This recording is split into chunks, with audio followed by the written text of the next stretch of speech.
Uma história conta que dois meninos gêmeos maias adoravam jogar bola. Claro, eles eram muito bons nisso, mas também faziam muito barulho quando jogavam. Os lordes do submundo logo se incomodaram com o barulho e convocaram os dois meninos para o submundo, um lugar que os maias chamavam de Xibalbá. Assim que os meninos chegaram ao seu destino sombrio, foram submetidos a uma série de testes. Logo, os inexperientes meninos gêmeos falharam nos testes e perderam a vida. Mas isso não foi em vão. Esse triste acontecimento resultou no surgimento de uma bela árvore frutífera. Logo, uma jovem mulher viu uma bela fruta nessa árvore e se aproximou para colhê-la. Diz a lenda que logo depois disso ela deu à luz outro par de meninos gêmeos chamados Unarpu e Ixbalanque. Assim como seus ancestrais, esses gêmeos eram ótimos jogadores de bola, mas eram igualmente barulhentos e os lordes do submundo ficaram irritados novamente. Eles decidiram pedir a esse par de gêmeos que fosse jogar uma partida no submundo, na esperança de se livrar deles também. Quando os gêmeos chegaram, os lordes os enviaram por vários lugares assustadores. O primeiro foi a Casa Escura, que era como um breu. Em seguida, eles passaram pela Casa das Facas, onde tiveram que evitar se machucar. Em seguida, os gêmeos fizeram uma fogueira na Casa do Frio para não congelar e passaram pela Casa dos Jaguares, onde enganaram os animais para que não os comessem. Por fim, eles entraram na Casa dos Morcegos, onde pareciam ter perdido a sorte. Um dos morcegos conseguiu fugir com a cabeça de Unarpu. Os lordes então desafiaram os gêmeos a jogar bola com eles, mas os meninos estavam claramente em desvantagem. Ixbalanque colocou uma tartaruga nos ombros de Unarpu para compensar sua cabeça perdida, e eles começaram a jogar. Quando os lordes se distraíram com um animal perto da quadra, Ixbalanque roubou a cabeça de seu irmão e a colocou de volta no lugar. Para a irritação dos lordes, os gêmeos conseguiram empatar o jogo. Unarpu e Ixbalanque continuaram a fazer uma série de truques para os lordes do submundo. Um deles envolvia Ixbalanque ferir o Unarpu e depois trazê-lo de volta à vida. Os lordes ficaram tão impressionados com o desempenho dos gêmeos que pediram que eles fizessem o mesmo truque com eles. É claro que os gêmeos concordaram, mas depois de realizar o truque em alguns dos lordes, eles se recusaram a reanimá-los. Vendo o que havia acontecido, os lordes do submundo admitiram a derrota e imploraram por suas vidas, prometendo nunca mais intervir na vida das pessoas. Unarpu e Ixbalanque ficaram felizes por terem vingado seus ancestrais e conquistado o respeito dos lordes. Diz a lenda que os lordes do céu ficaram tão impressionados com os gêmeos que os levaram para viver no céu, transformando-os na lua e no sol. A civilização maia foi uma das sociedades indígenas mais dominantes da história, e seu folclore e suas tradições ainda são descobertos e estudados atualmente. Eles viviam em um território chamado Mesoamérica, formado pelo México atual e por partes da América Central, como Guatemala, Belize, Honduras, Península de Yucatán e El Salvador. Eles viveram entre 1800 a 900 a.C. e 900 a 1500 d.C. Além de suas lendas impressionantes, os maias eram inventores muito habilidosos. Eles são conhecidos por seus calendários, sistemas de escrita, métodos agrícolas e esportes. Sua escrita, por exemplo, foi encontrada preservada em edifícios e monumentos de pedra, bem como em livros raros e cerâmicas.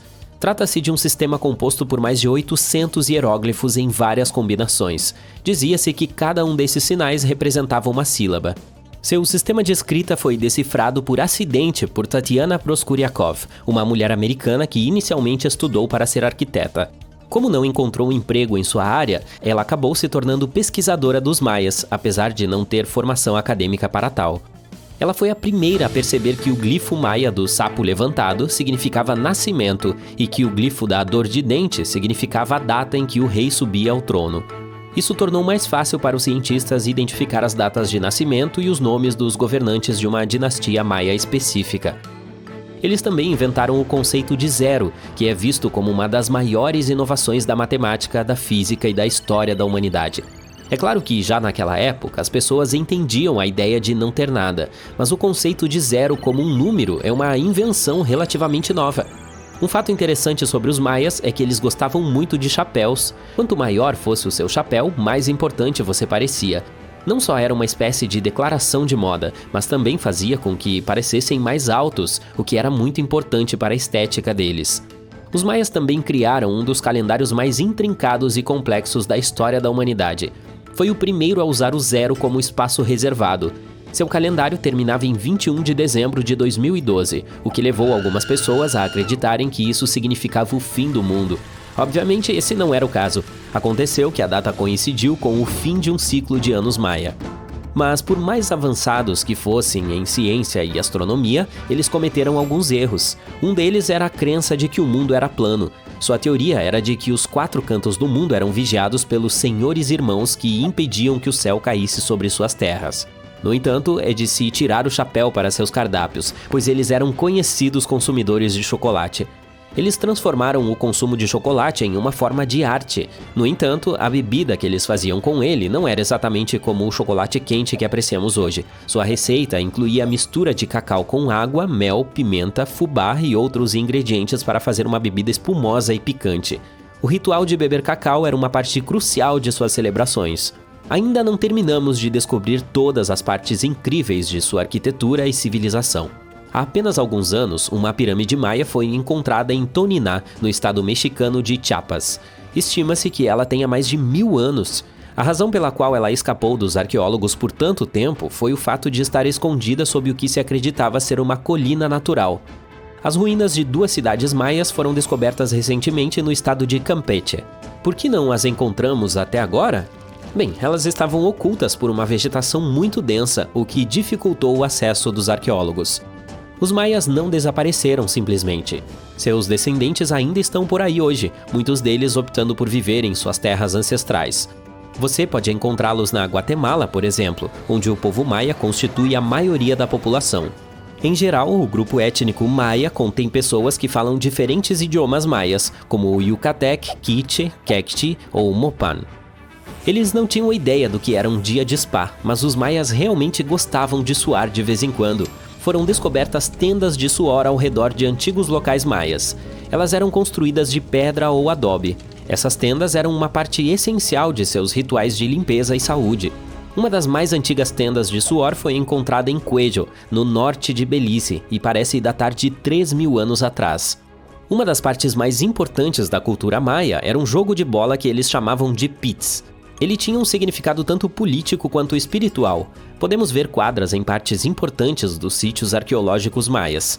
O principal objetivo do jogo era passar uma bola de borracha por um aro de pedra muito alto sem usar as mãos. Basicamente era uma combinação de futebol e basquete. No entanto, podia ter consequências graves. O perdedor poderia às vezes até perder a própria vida. De fato, eram apostas altas.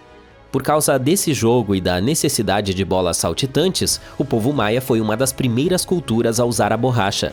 Eles a fabricavam usando látex natural. Havia diferentes tipos de borracha, dependendo das substâncias naturais com as quais o látex era misturado. E isso, meu amigo, é como a bola quica. Desculpe, mas você me conhece, não consegui resistir.